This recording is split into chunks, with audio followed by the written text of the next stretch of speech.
Bienvenue sur la solution d'encaissement et de gestion Cliosystème. Nous allons double-cliquer sur l'icône Cliosystème qui va nous permettre d'atterrir sur l'interface d'accueil. L'interface d'accueil est composée de 5 modules.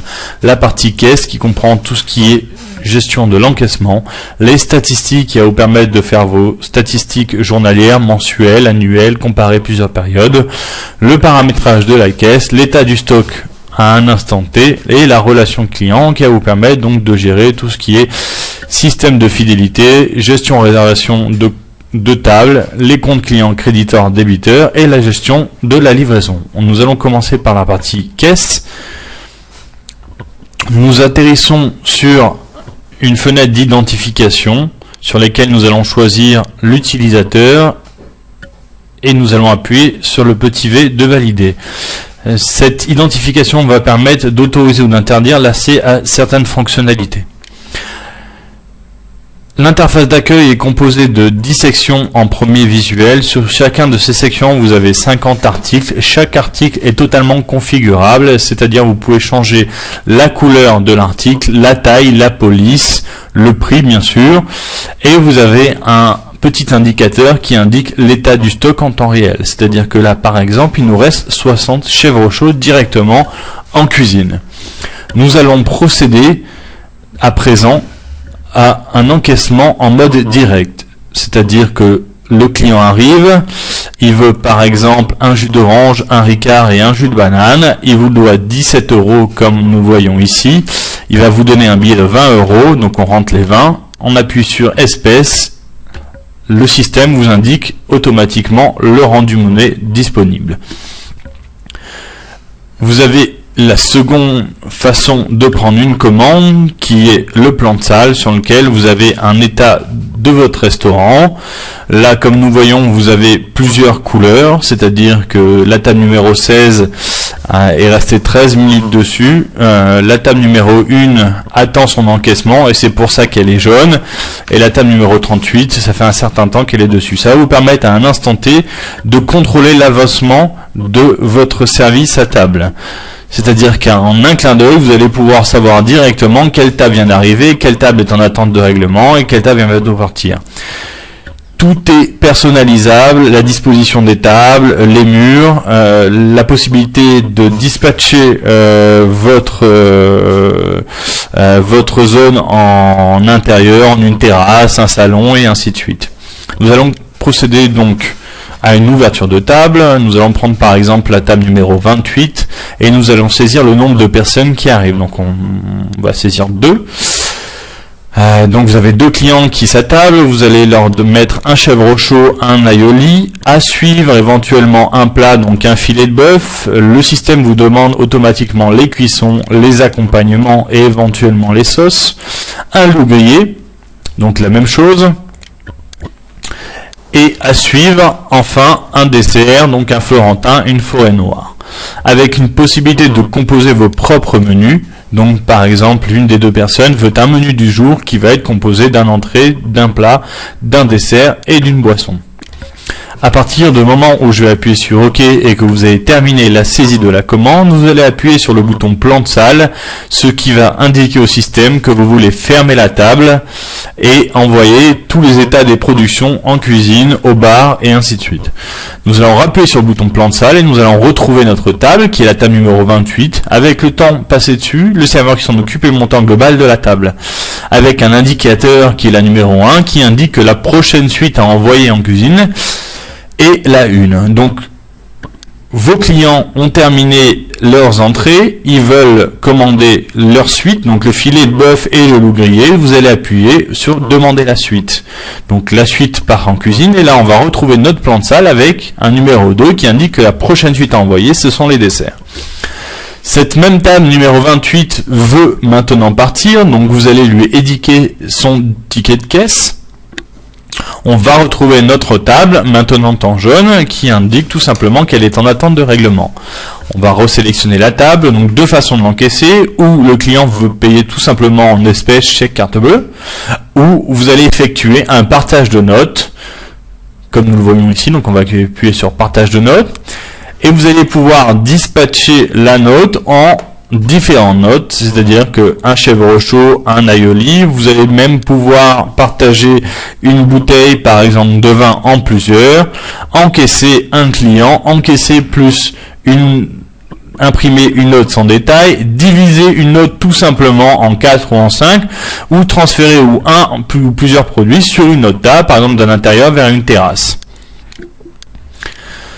Ici, à présent, nous allons expliquer brièvement les fonctionnalités qui sont disponibles. Donc un bouton attente +1 qui va permettre tout simplement de mettre un ticket en attente et de pouvoir le rappeler d'un simple clic pour pouvoir l'encaisser. Vous avez un bouton commande qui va permettre de prendre des commandes clients à une date donnée, comme par exemple pour une boulangerie qui veut prendre une commande d'un gâteau d'anniversaire, avec une possibilité donc de prendre un acompte client et de pouvoir le livrer à une date donnée. Vous avez une possibilité de faire une recherche d'articles rapide, donc en appuyant sur les premières lettres. Donc par exemple, je retrouve ici mon chèvre chaud. La possibilité d'affecter tout simplement un client à une note ou à une table, donc on va affecter par exemple la société Clio Système, avec une possibilité de déclencher la fidélité, c'est-à-dire que par exemple le client a dépassé les 24 points et donc vous devez lui offrir un café. De réserver une table, donc on va cliquer sur le bouton réserver une table, et voilà, un client vous appelle et veut réserver pour demain, donc la table 18 et 19, on va appuyer sur le bouton réserver, donc tout simplement pour la société Clio Système, le nombre de personnes qui vont venir, la durée avant et après la réservation. À partir du moment où vous allez appuyer sur OK, un ticket va sortir qui va être un récapitulatif de la réservation. Nous allons voir maintenant sur notre plan de salle, on retrouve bien nos deux tables ici, qui sont des tables réservées pour la société Clio Système à 15h17. Vous avez bien sûr la possibilité de transférer, de cumuler une ou plusieurs tables.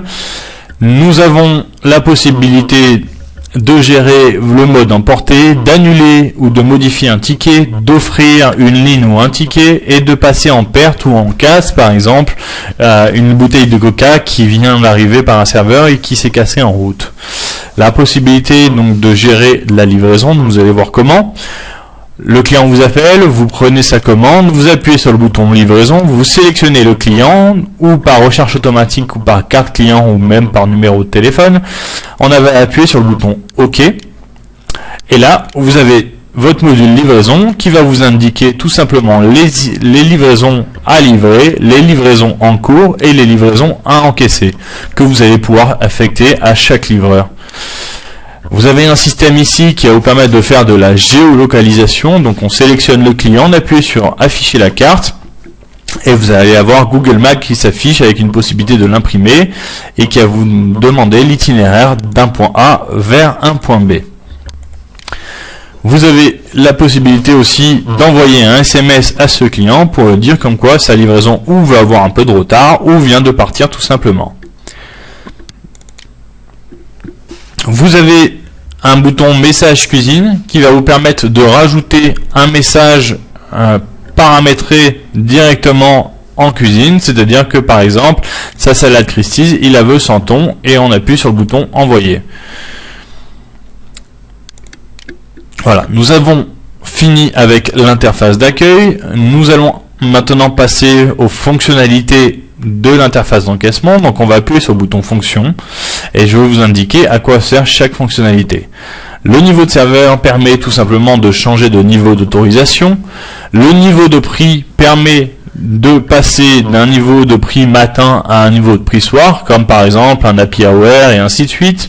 Les notes clients, ce sont des notes clients sans détail, donc par exemple un repas à 15 €, une possibilité de changer de service, donc de passer à un service de midi à un service du soir, de clôturer, donc de faire votre Z de fin de journée, d'avoir un état récapitulatif des tables occupées, la gestion de toutes vos réservations date par date, de rechercher un client sur une table et d'avoir accès à vos statistiques journalières. Donc on va cliquer par exemple sur le bouton statistiques qui va être un récapitulatif de votre chiffre d'affaires par zone de vente. Donc on a fait 946 € par exemple en restaurant, on en a fait autant en brasserie, les emportés, les livraisons, avec vos différents taux de TVA qui sont dispatchés. Vous avez une possibilité de consulter tous les moyens de paiement, donc de faire une ventilation par moyen de règlement, de visualiser les encaissements par devise, euro, dollar par exemple. Vous avez un journal des ventes qui va récapituler toutes les ventes de la journée avec votre chiffre d'affaires de vente, les marges, les ratios achats et les ratios ventes. Vous avez ici différents types de journaux, le journal des ventes, le journal des sorties, le journal par heure, donc quelle heure vous a rapporté le plus, par plan de salle, par famille d'articles, donc en apéritif, en bière comme j'ai fait, par table et votre hit parade des ventes. Chaque chiffre d'affaires est bien sûr personnalisable par famille, sous-famille, caisse et serveur, avec une possibilité d'exporter vers un logiciel de type Excel. Nous avons vu le journal des ventes, nous allons voir maintenant les lectures par serveur. Les lectures par serveur sont un état à un instant T de chiffre d'affaires que chaque serveur vous a fait. Vous avez ici la bande de contrôle qui permet tout simplement d'avoir un état récapitulatif de tous les tickets de la journée, dispatchés par mode de règlement, par serveur, par total et par caisse. Vous avez une possibilité d'éditer un duplicata ticket, de modifier son mode de règlement en cas d'erreur et d'annuler un ticket. Dans le panel de fonctionnalités, vous avez la gestion des comptes clients. Donc là, nous nous retrouvons, comme vous le voyez bien, sur un listing de clients. Sur ce listing de clients, vous allez pouvoir faire du rappel client, c'est-à-dire envoyer un email personnalisé ou un SMS personnalisé à toute votre liste de clients pour pouvoir les relancer, pour faire des promotions, par exemple, un repas du jour à 10 € en promotion aujourd'hui ou une soirée spéciale. Nous allons voir à présent à quoi ressemble un compte client. Un compte client est doté de beaucoup d'informations, donc la société, éventuellement le nom, le prénom, une date de naissance, une possibilité de lui envoyer un SMS, le nombre de fois qu'il est venu dans votre restaurant, la dernière fois qu'il est passé, le prix par défaut, ses préférences, des points de fidélité qu'il a gagnés, le découvert que vous lui autorisez, et avec un historique des encaissements et des dépenses qui ont été effectuées sur une date donnée. Ici, nous avons une petite calculatrice, une possibilité de compter la caisse en fin de journée pour faciliter la saisie. Donc j'ai 2 billets de 20 €, 5 billets de 20 et ainsi de suite. Et ça va vous permettre d'avoir tout simplement un visuel de la différence entre votre réel, la caisse et l'écart qu'il y a à effectuer. Et une gestion des fonds de caisse. Bien sûr, toute l'interface est paramétrable, c'est-à-dire que vous pouvez désactiver ou activer certaines fonctionnalités, modifier la taille et la police des fonctions, des couleurs et puis la zone de la note. Voilà, nous avons terminé avec l'interface d'encaissement.